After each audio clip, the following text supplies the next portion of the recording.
Hey everyone, it's Chris. Let's do a Bible reading challenge together this year. Ever wanted God's peace to be with you 24/7? Or find answers to life's big questions? The Bible can change your life, and we're doing it together. Check out the description below for a free PDF with a daily reading checklist to keep you on track from January to December. Let's keep going with Exodus today, from chapters 18 to 20. Exodus 18. Now Jethro, the priest of Midian and father-in-law of Moses, heard of everything God had done for Moses and for his people Israel, and how the Lord had brought Israel out of Egypt. After Moses had sent away his wife Zipporah, his father-in-law Jethro received her and her 2 sons. One son was named Gershom, for Moses said, "I have become a foreigner in a foreign land." And the other was named Eleazar, for he said, "My father's God was my helper. He saved me from the sword of Pharaoh."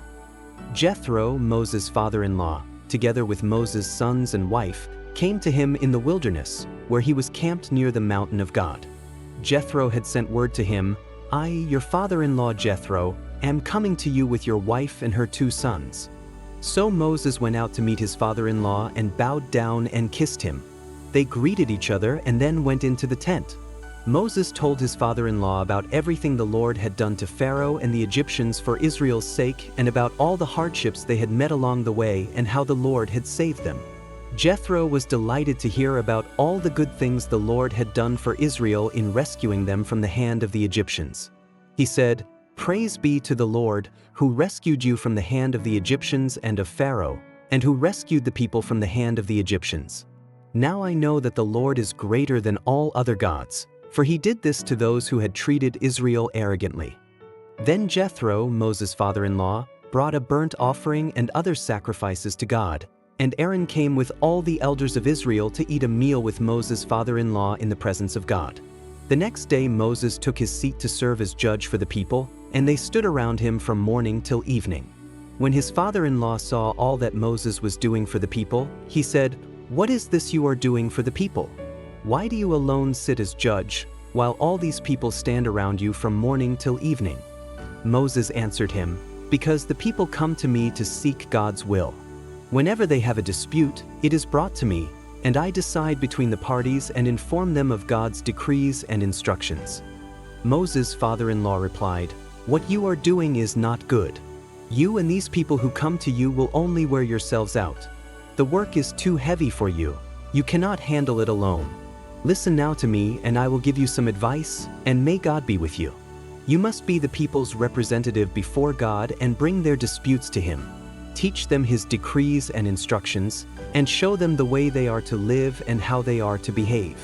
But select capable men from all the people, men who fear God, trustworthy men who hate dishonest gain, and appoint them as officials over thousands, hundreds, 50s, and 10s. Have them serve as judges for the people at all times, but have them bring every difficult case to you. The simple cases they can decide themselves. That will make your load lighter because they will share it with you. If you do this and God so commands, you will be able to stand the strain, and all these people will go home satisfied." Moses listened to his father-in-law and did everything he said. He chose capable men from all Israel and made them leaders of the people, officials over thousands, hundreds, 50s, and 10s. They served as judges for the people at all times. The difficult cases they brought to Moses, but the simple ones they decided themselves. Then Moses sent his father-in-law on his way, and Jethro returned to his own country. Exodus 19. On the first day of the 3rd month after the Israelites left Egypt, on that very day, they came to the desert of Sinai. After they set out from Rephidim, they entered the desert of Sinai, and Israel camped there in the desert in front of the mountain. Then Moses went up to God, and the Lord called to him from the mountain and said, "This is what you are to say to the descendants of Jacob and what you are to tell the people of Israel. You yourselves have seen what I did to Egypt, and how I carried you on eagle's wings and brought you to myself. Now if you obey me fully and keep my covenant, then out of all nations you will be my treasured possession. Although the whole earth is mine, you will be for me a kingdom of priests and a holy nation. These are the words you are to speak to the Israelites. So Moses went back and summoned the elders of the people and set before them all the words the Lord had commanded him to speak. The people all responded together, "We will do everything the Lord has said." So Moses brought their answer back to the Lord. The Lord said to Moses, "I am going to come to you in a dense cloud, so that the people will hear me speaking with you and will always put their trust in you." Then Moses told the Lord what the people had said. And the Lord said to Moses, "Go to the people and consecrate them today and tomorrow. Have them wash their clothes and be ready by the third day, because on that day the Lord will come down on Mount Sinai in the sight of all the people. Put limits for the people around the mountain and tell them, 'Be careful that you do not approach the mountain or touch the foot of it. Whoever touches the mountain is to be put to death.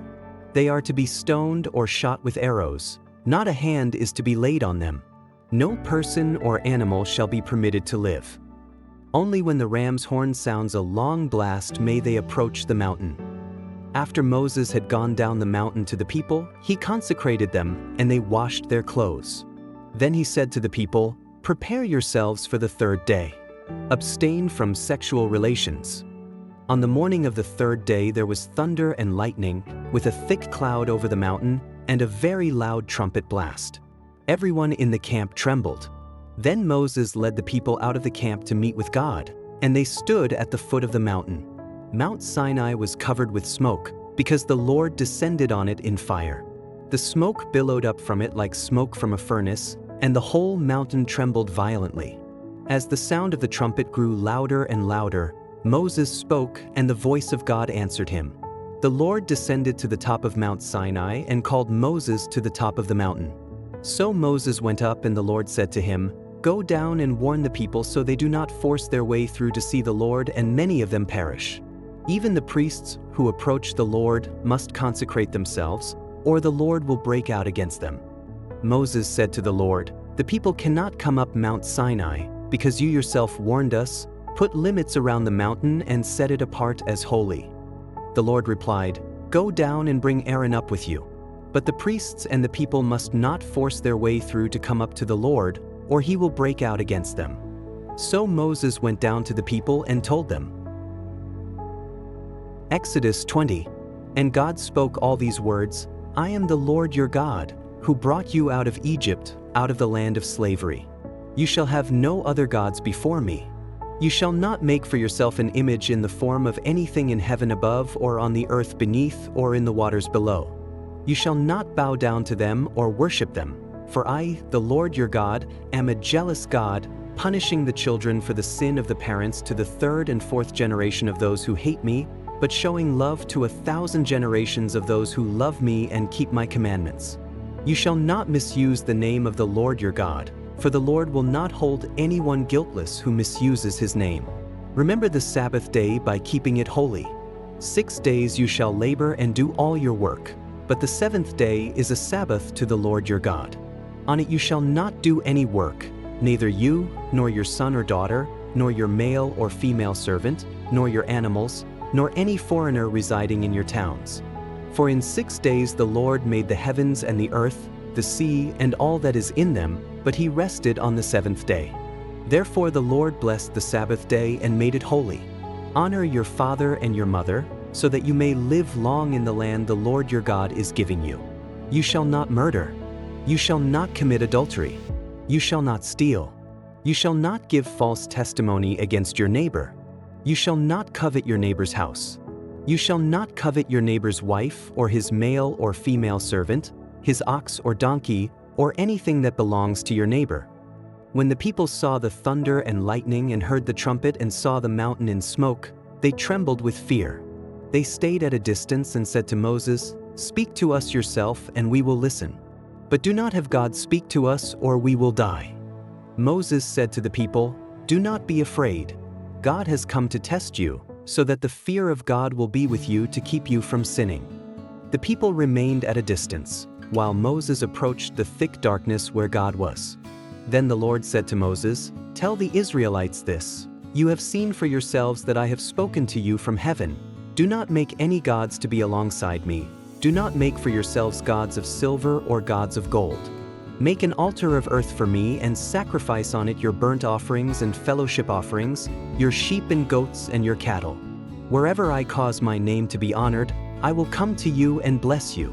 If you make an altar of stones for me, do not build it with dressed stones, for you will defile it if you use a tool on it. And do not go up to my altar on steps, or your private parts may be exposed. Ready to dive even deeper into the Bible?